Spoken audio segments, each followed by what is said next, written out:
Hey guys, कैसे हैं आप सब। एक बार फिर से आप सबका वेलकम करते हैं आपके अपने यूट्यूब चैनल मूवी मैजिक में। तो गाइस, आज हम आपको बताने वाले हैं सैम्बी मूवी की स्टोरी को शॉर्ट में। तो मूवी गाइस डिज्नी हॉटस्टार पे आपको ओटीटी प्लेटफॉर्म पर मिल जाएगी, बट आप यहाँ से भी सुन सकते हैं। स्टार्ट होती है इस मूवी की स्टोरी की एक बस से। एक बस पहाड़ी से गिर रही है और उसी के बारे में इंट्रो दिया जा रहा है कि उसका नाम अनबू बस है और वो डेली काफ़ी सारे पैसेंजर्स को एक जगह से दूसरी जगह ले जाती है। हर पैसेंजर का एक अपना विजन होता है, अपनी सोच होती है। कुछ लोग बहुत ज़्यादा बातें करते हैं, कुछ चुपचाप आते हैं और चुपचाप चले जाते हैं। तो यही बस बताती है कि एक दिन उसकी बस में एक दादी और पोती आते हैं और उनकी जो कहानी है वो सबको शॉक करके रख देती है। तभी अब स्टार्ट होती है इस मूवी की स्टोरी। ये मूवी की स्टोरी एक दादी और पोती की है जो एक गांव में रहते हैं।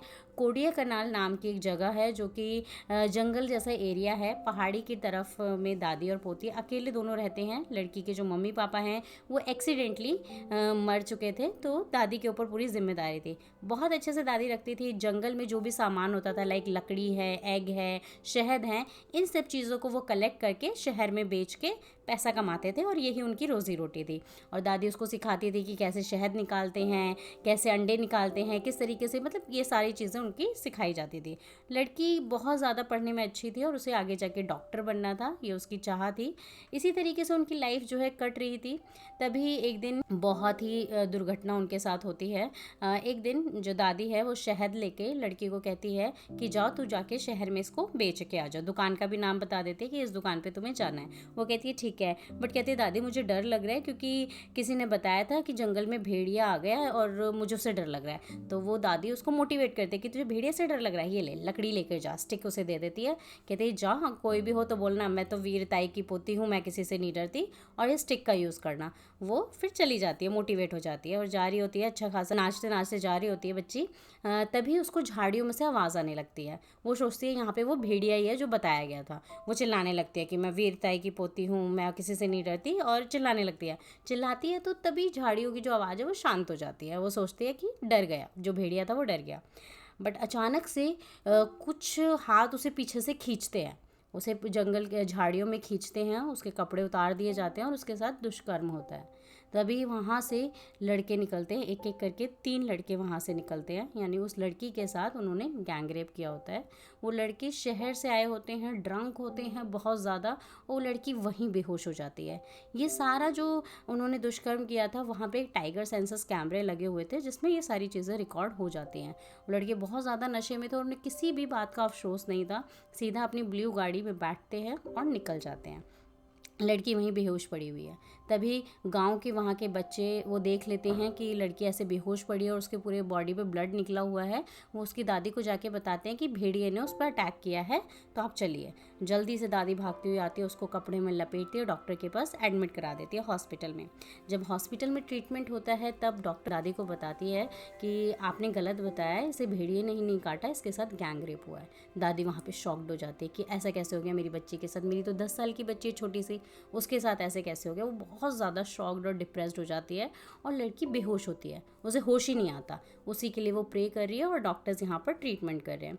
दूसरी तरफ जो वहाँ की डॉक्टर होती है वो पुलिस स्टेशन में कॉल करती है कि इस तरीके से एक गैंग रेप का हमारे पास केस आया, तो आप उसकी एफआईआर लिख लीजिए। देन लेडी इंस्पेक्टर जो है मेल इंस्पेक्टर को कॉल करती है और वो बताती है कि मैं अभी उस एरिया में नहीं हूँ, तो मैं वो सैम्बी, लड़की का नाम सैम्बी है, तो सैम्बी का केस जो है एफआईआर नहीं लिख पाऊँगी, तो आप जाके पूरी तहकीकात कर लो और उसकी जो दादी है उनसे ज़रा मिल लो, जो भी पोजीशन है वो मुझे बता दो।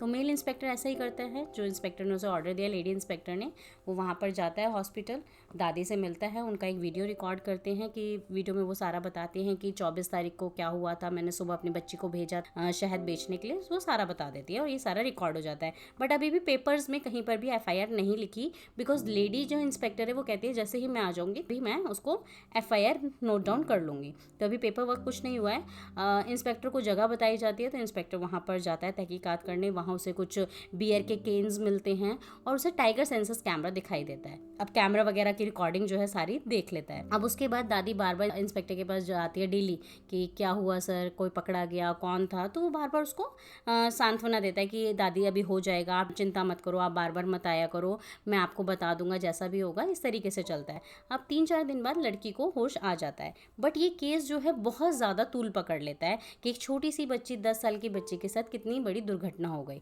और दूसरी तरफ उधर के ही जो कोडिया कनाल का शहर होता है, वहाँ पे जो पॉलिटिकल पार्टीज़ होती हैं, जो अपोजिशन पार्टी है, वो इस केस को और ज़्यादा बढ़ावा देते हैं ताकि वो केस आगे जो है इलेक्शन जीत सके।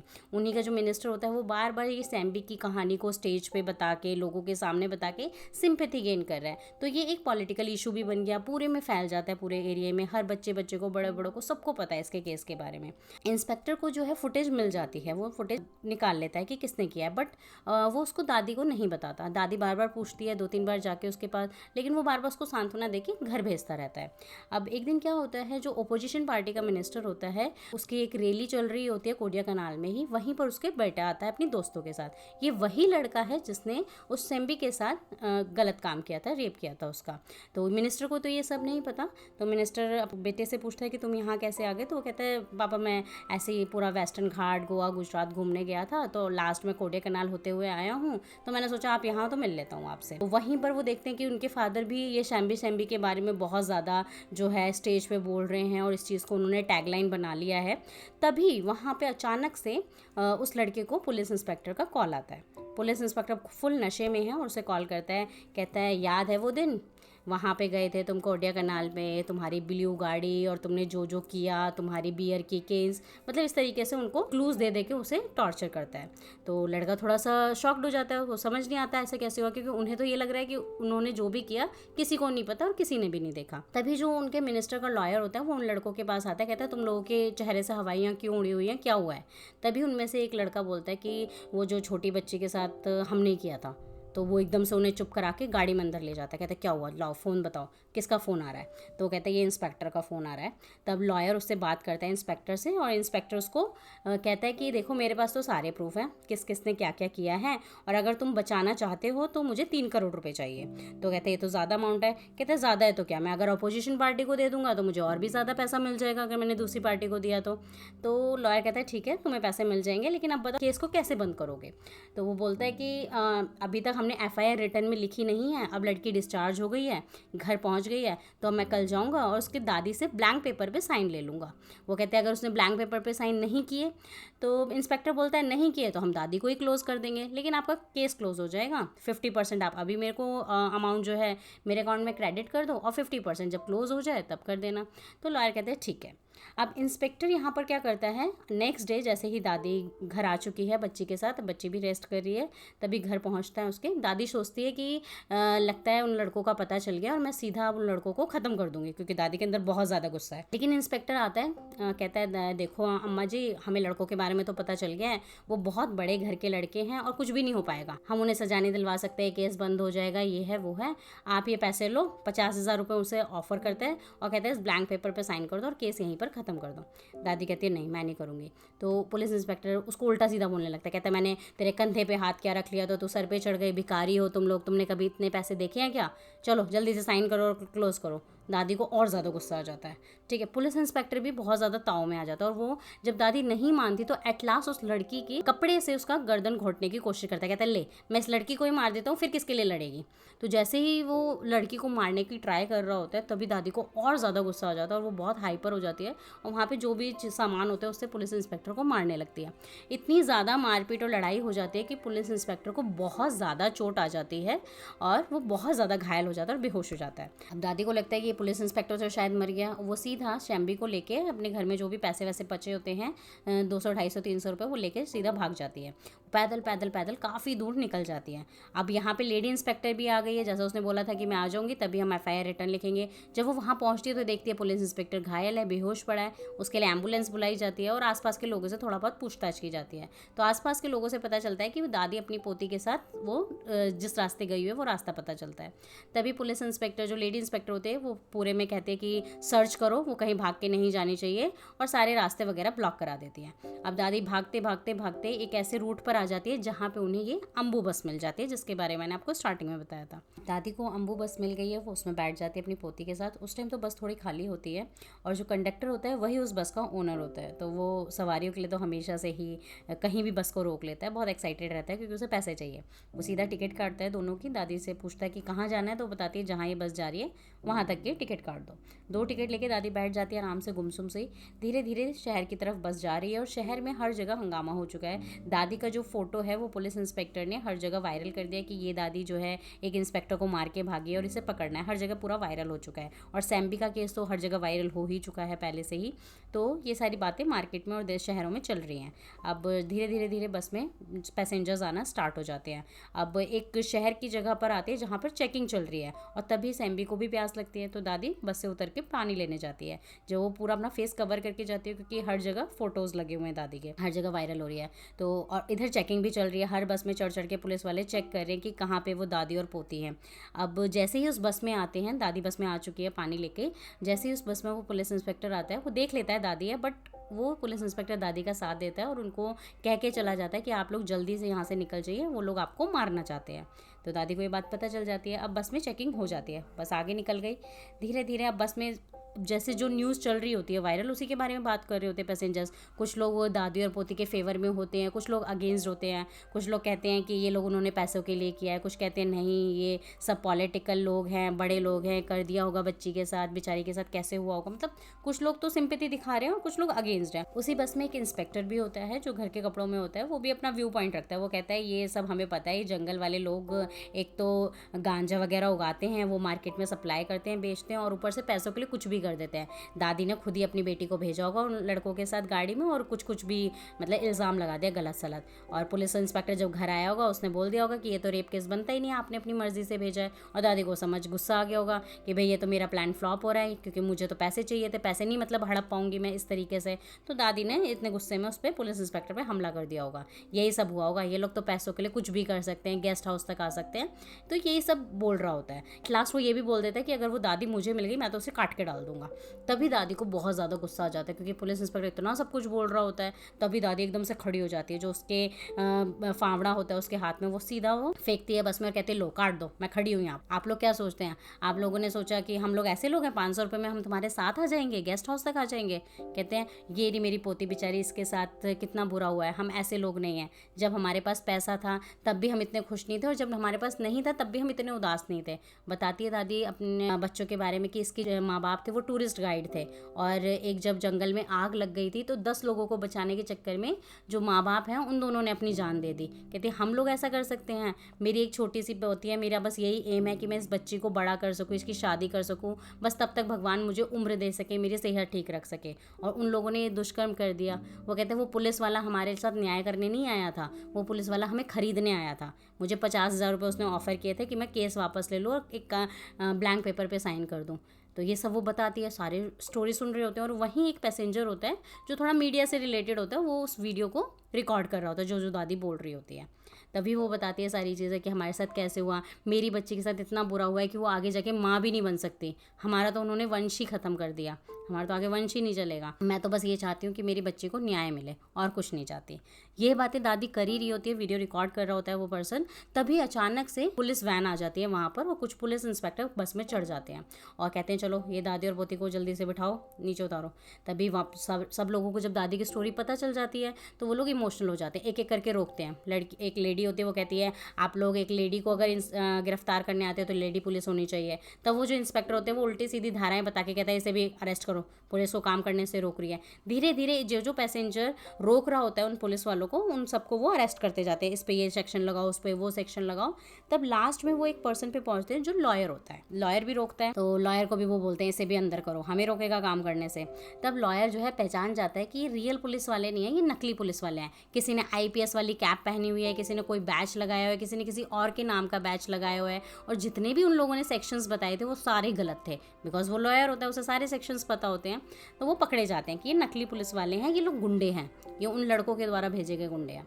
तब सारे जो बस वाले होते हैं वो मिल के उनको बहुत ज़्यादा मारते हैं और भगा देते हैं। अब जो नकली पुलिस वाले थे वो चले गए। अब सब जो बस वाले हैं वो दादी को सपोर्ट कर रहे हैं, उस बच्ची को प्यार कर रहे हैं। कुछ औरतें हैं उसके बालों में गजरा लगा रही हैं, एक बच्ची होती है उस बस में एक और, वो सैम्बी को लिए टॉय लेकर आती है। मतलब सब अच्छे से उसको थोड़ा केयर कर रहे हैं, उससे प्यार कर रहे हैं। लेकिन तभी वो जो इंस्पेक्टर जिसने उल्टा सीधा बोला होता है वो दोबारा से बोलने लगता है, कहता है कुछ भी कर लो तब भी इस दादी को तो जेल होगी ही होगी, कम से कम 6 महीने की तो होगी, और तुम लोग जो साथ दे रहे हो तुम्हें भी होगी।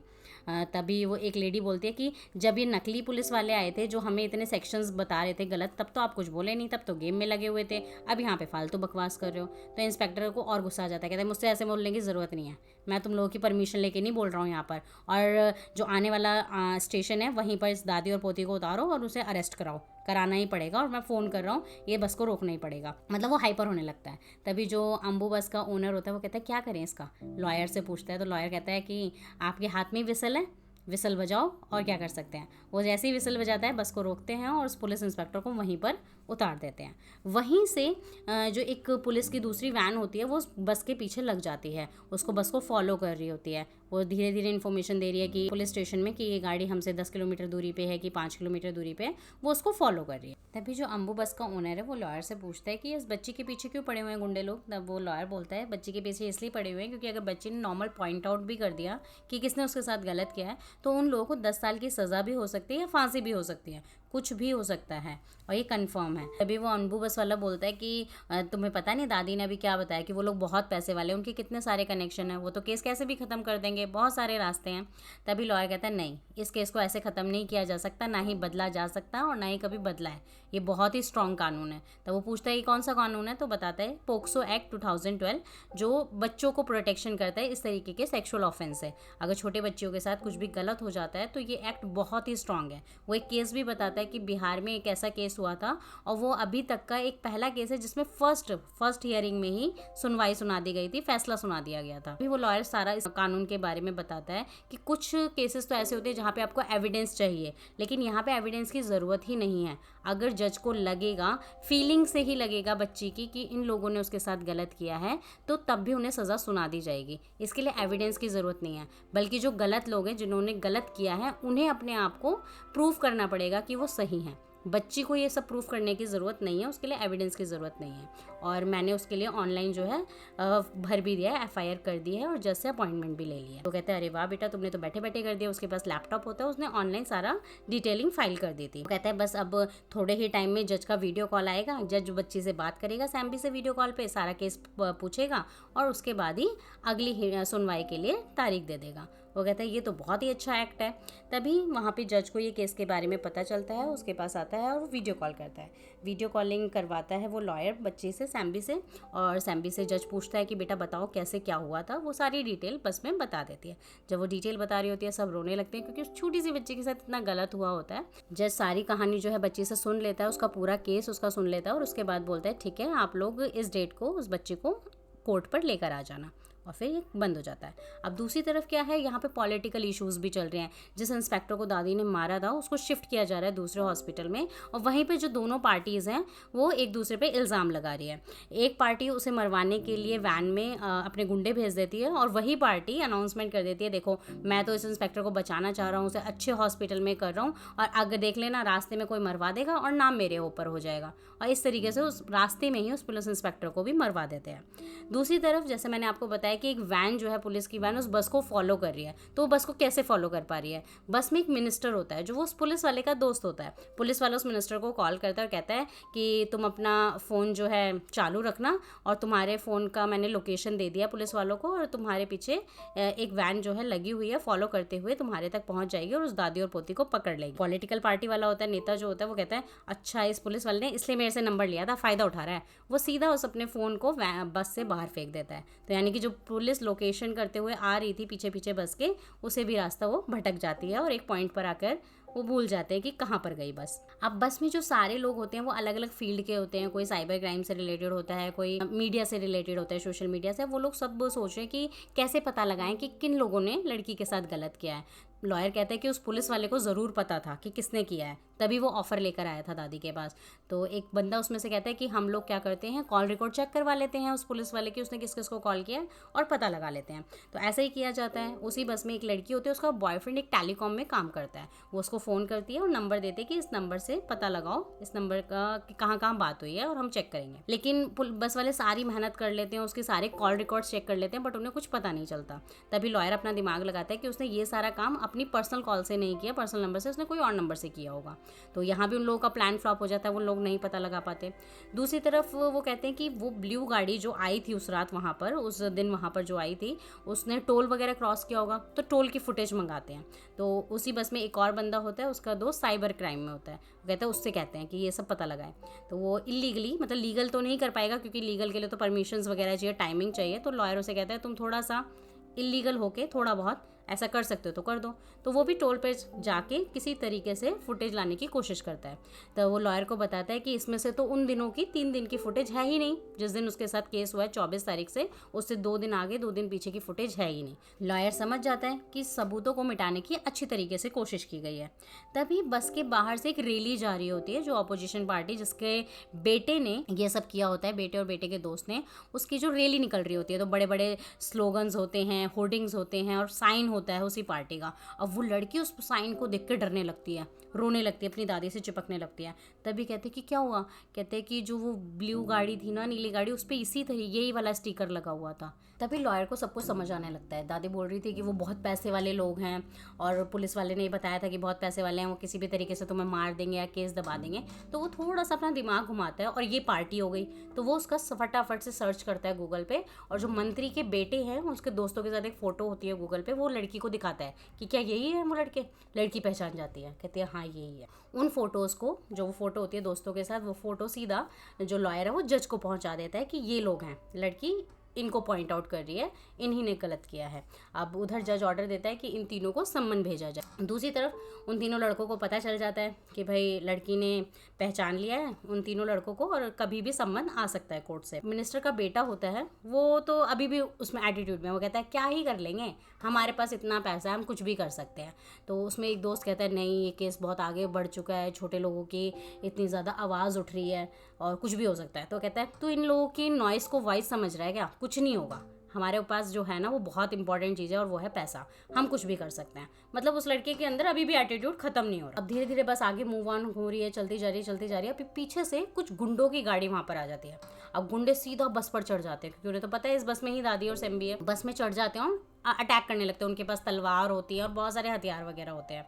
सारे बस के शटर जो है बंद कर देते हैं सब लोग कि भाई अंदर ना आ जाए वो लोग, शटर तो बंद कर देते हैं। अब लोग वो कहते हैं कि भाई कैसे लड़ा जाए इनसे। तो ओनर तो कहता है, बस का जो ओनर होता है वो कहता है हम लोग लड़ते हैं। तभी लॉयर कहता है हम नहीं लड़ सकते क्योंकि उनके पास हथियार है, हमें थोड़ा दिमाग लगाना पड़ेगा।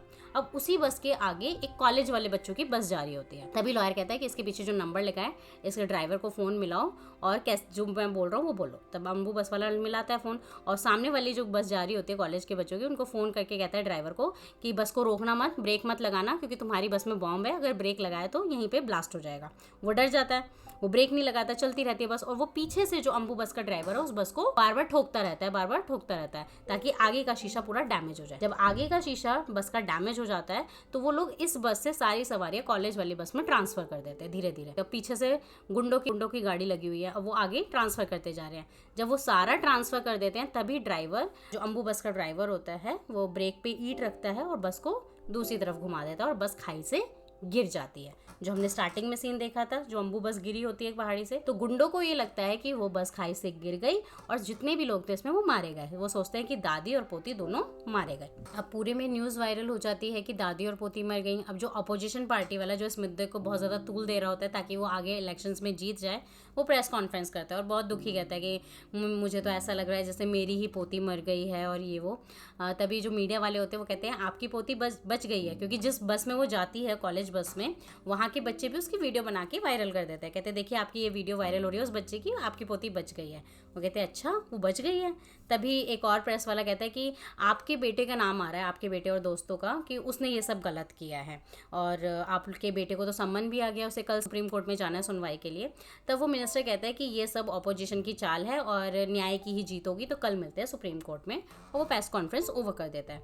अब नेक्स्ट डे आता है, वहाँ पे बच्ची पहुँच जाती है सैम्बी लॉयर के साथ और अपनी दादी के साथ, और दूसरी तरफ वो तीनों लड़के होते हैं लॉयर के साथ, अपने लॉयर के साथ। इस केस में क्या होता है, जो सुनवाई होती है तो बीच में कर्टेन होता है, यानी कि लड़की को उन लड़कों से फेस नहीं करवाया जाता, लड़की कर्टेन के इधर होती है और वो तीनों लड़के कर्टेन के दूसरी साइड। यहाँ पे जज क्वेश्चनिंग कर रहा है। अब जो लॉयर सैम्बी का, उसके पास तो कोई एविडेंस नहीं है, तो जज कहता है कि भाई तुम्हारे पास तो कोई एविडेंस ही नहीं है, कैसे प्रूव करोगे कि इन्होंने ही किया है। लॉयर समझाता है कि देखिए सर, हमने फुटेज ली, फुटेज भी सिर्फ 3-4 दिन की गायब है जिस दिन ये केस हुआ, ठीक है। टाइगर सेंसस कैमरे से जो फुटेज आई थी वो भी करप्ट है, बस उसी दिन की क्यों करप्ट है। तो आप लोग समझ सकते हैं कि मतलब वो अपनी तरीके से समझाने की कोशिश करता है। और लास्ट में कहते हैं देखिए सर, मेरे पास एविडेंस तो कुछ भी नहीं है, बट मैं एक चीज़ आपको बता सकता हूँ। वो सीधा कर्टेन खोल देता है। जैसे ही कर्टेन हटाता है, वो लड़की उन लड़कों को देखते ही डरने लगती है, बहुत ज़्यादा डर जाती है, सहम जाती है, और फिर वो कर्टेन दोबारा से कर देता है। तब जज जो है अपना फैसला सुनाता है। जज कहता है भले ही हमारे पास एविडेंस नहीं थे, लेकिन जब बच्ची ने उन तीनों लड़कों को नहीं देखा तब तक तो उसकी कंडीशन बिल्कुल नॉर्मल थी, जब वो हमें देख रही थी या अपनी दादी के साथ ही नॉर्मल थी। लेकिन जैसे ही कर्टेन हटा, उसकी जो मानसिक स्थिति है, जो उसके इमोशंस है, वो सारे चेहरे पे नज़र आ गए, और उससे मुझे साफ पता चल गया कि इन तीनों लड़कों ने ही उसके साथ गलत किया है, और उनका फैसला सुना देता है। और जज फैसले में सुनाता है कि इन तीनों लड़कों को उम्र कैद, मतलब जब तक जिएंगे तब तक जेल में ही रहेंगे। तो इस तरीके से सैम्बी की जीत हो जाती है। सब लोग, मीडिया और जो बस वाले लोग हैं, सब बाहर वेट कर रहे होते हैं सैम्बी का, बहुत खुश हो जाते हैं कि बच्ची को न्याय मिल गया, और इस तरीके से इस मूवी की हैप्पी एंडिंग हो जाती है। तो गाइज आई होप आपको इस मूवी की स्टोरी बहुत ही अच्छी लगी होगी, क्योंकि इस मूवी में एक इंसिडेंट भी दिखाया गया है और साथ ही साथ हम उस इंसिडेंट से कैसे लड़ सकते हैं, हमें कुछ लॉस के बारे में भी बताया गया है। तो आई होप आपको वीडियो बहुत ही अच्छी लगी होगी, उसे लाइक ज़रूर करें, और इसी तरीके की इंटरेस्टिंग स्टोरीज़ के लिए हमारे चैनल को सब्सक्राइब करें, और इसी तरीके से हमारे साथ बने रहें। Thank you.